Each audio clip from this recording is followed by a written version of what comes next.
हम लोगों के यहाँ चावल ज़रूर बनते हैं और वो बच भी जाते हैं, तो उसी से बचे हुए चावल से मैंने ये रेसिपी बनाई है। बहुत ही बढ़िया बना है, आप इसको ज़रूर ट्राई कीजिएगा। तो फ्रेंड्स, ये रात के बचे हुए चावल है, इसको मैं हाथों से अच्छे से मैश कर ले रही हूँ। इस तरीके से आप अच्छे से इसको मैश कर लीजिए और मैं क्वांटिटी के हिसाब से इसको बताऊँगी ताकि आपका अच्छा बैटर तैयार हो। तो फ्रेंड्स देखिए, मैं इसको क्वांटिटी नाप रही हूँ। मैंने एक बाउल लिया है, इससे हमारा लगभग ये 2 कटोरी हमारा ये चावल है। तो फ्रेंड्स, हम इसको जार में ऐड करेंगे 2 कटोरी चावल को। और फ्रेंड्स, इस तरीके से आप बनाइए, बहुत ही अच्छा बनेगा और बहुत ही पसंद आएगा। सुबह का नाश्ते में आप झटपट ये बना सकते हैं।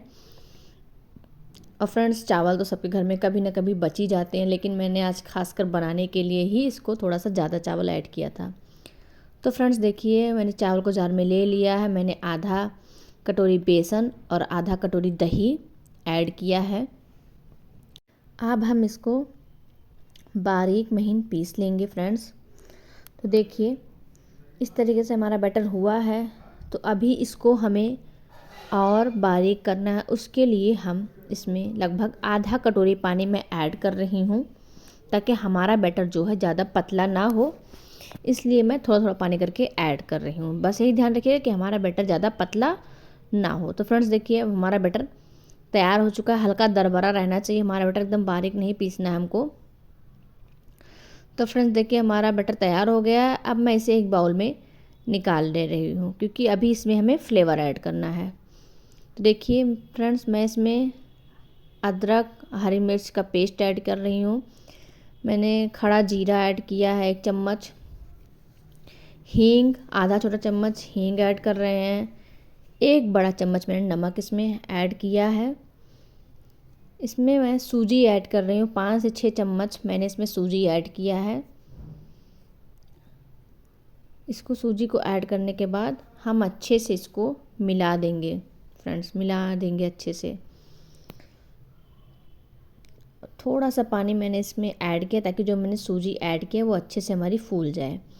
अब इन सभी सामानों को हम अच्छे से मिला लेंगे और इसका गाढ़ा बैटर बना लेंगे फ्रेंड्स। देखिए, इस तरीके से आप इसको बनाइए और सबको बहुत ही पसंद आएगा। बस यही ध्यान रखिएगा कि आपका बैटर ज़्यादा गीला ना हो और एकदम बारीक आपका बैटर ना पिसा हुआ हो।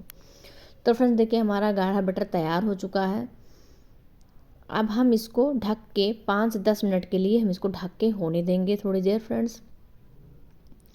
इसको साइड में हम रख देंगे। तब तक हम इसको स्टीम करने के लिए पानी चढ़ा दे रहे हैं। जब तक हमारा पानी गर्म होगा तब तक हमारा 10 मिनट भी हो जाएगा। तो फ्रेंड्स देखिए, मैं इसमें पानी गर्म होने के लिए रख दे रही हूँ। अभी हमारा स्टीम हो रहा है, तब तक जिस बर्तन में हमको स्टीम करना है वो बर्तन को हम ग्रीस कर लेंगे ऑयल की सहायता से फ्रेंड्स। तो इसको हम ऑयल की सहायता से ग्रीस कर लेंगे। ये स्टीमर आपको मार्केट में आराम से मिल जाएगा और हम दोनों स्टीमर को ग्रीस कर लेंगे ऑयल से। तो देखिए फ्रेंड्स, हमने इसको ग्रीस कर लिया है। 10 मिनट हमारे हो चुके हैं और हमारा पानी भी अब गर्म हो चुका है। तो अब हम इसको चला के देखेंगे कि हमारा बैटर ज़्यादा गाढ़ा तो नहीं है, ज़्यादा पतला तो नहीं है। अगर आपका बैटर ज़्यादा पतला हो गया है तो आप सूजी और ऐड कर दीजिएगा और फिर 2 मिनट बाद उसको तब बनाइएगा फ्रेंड्स। देखिए, हमारा बैटर एकदम परफेक्ट हो गया है। मैं इसमें आधा छोटा चम्मच मीठा सोडा ऐड कर रही हूँ। आप इसको बेकिंग पाउडर भी बोल सकते हैं। अगर आपके पास बेकिंग पाउडर नहीं तो आप बेकिंग सोडा भी ऐड कर सकते हैं। इसको ऐड करने के बाद हम ज़्यादा देर नहीं रखेंगे, तुरंत ही हम इसको कंटेनर में ऐड कर देंगे। फटाफट हम इसको ऐड कर देंगे, रोकेंगे नहीं ज़्यादा टाइम सोडा ऐड करने के बाद। तो फ्रेंड्स देखिए, दोनों कंटेनर में मैं इसे ऐड कर दे रही हूँ। तब तक हमारा पानी भी गर्म हो गया होगा। बैटर थोड़ा आधा ही डालिएगा ताकि अगर हमारा बैटर फूलेगा तो मतलब बाहर ना निकले, इसलिए हम क्वांटिटी ध्यान में रखते हुए इसको हम डालेंगे। तो फ्रेंड्स आप देख सकते हैं दोनों हमारे रेडी है।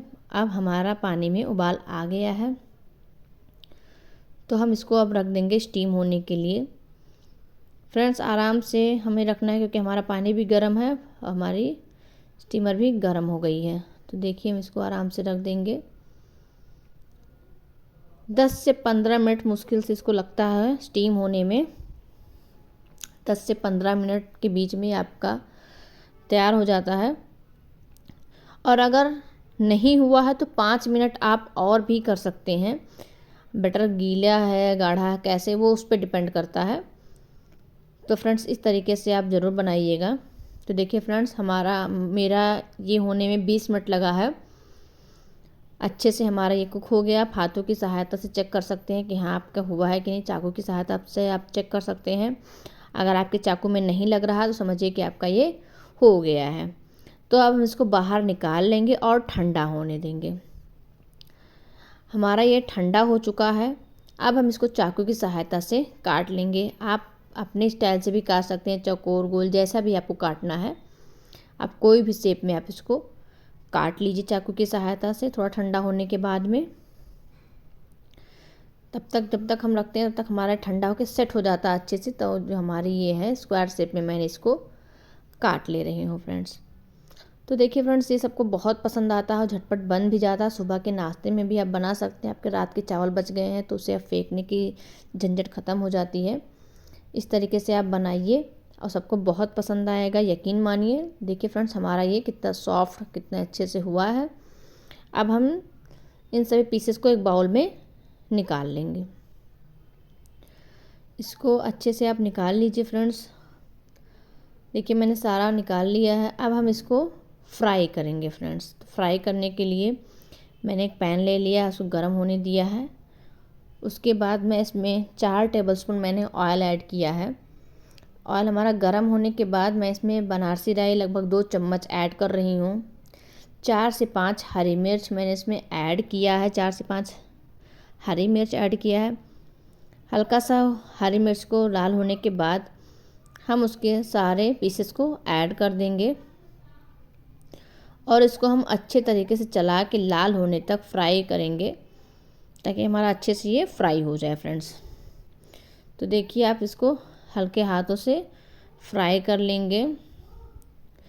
अब हम इसमें पाव भाजी मसाला ऐड करते हैं। इससे जो गजब का फ्लेवर आता है फ्रेंड्स, बहुत ही अच्छा फ्लेवर आता है। आप इसको ज़रूर ट्राई कीजिएगा और ज़रूर ऐड कीजिएगा। आप ऊपर से धनिया पत्ती भी ऐड कर सकते हैं, अगर आपको पसंद तो आप धनिया पत्ती भी ऐड करिए। इस तरीके से जब आपका फ्राई हो जाए तो समझिए कि आपका तैयार हो चुका है नाश्ता। तो देखिए आप इसको हरी धनिया की चटनी के साथ, सॉस के साथ, टमाटो के साथ, जिसको जो भी सॉस पसंद हो उसके साथ आप खाइए। और एकदम सॉफ्ट और कुरकुरा नाश्ता तैयार हो गया है। ज़रूर ट्राई कीजिएगा। Thank you for the watching.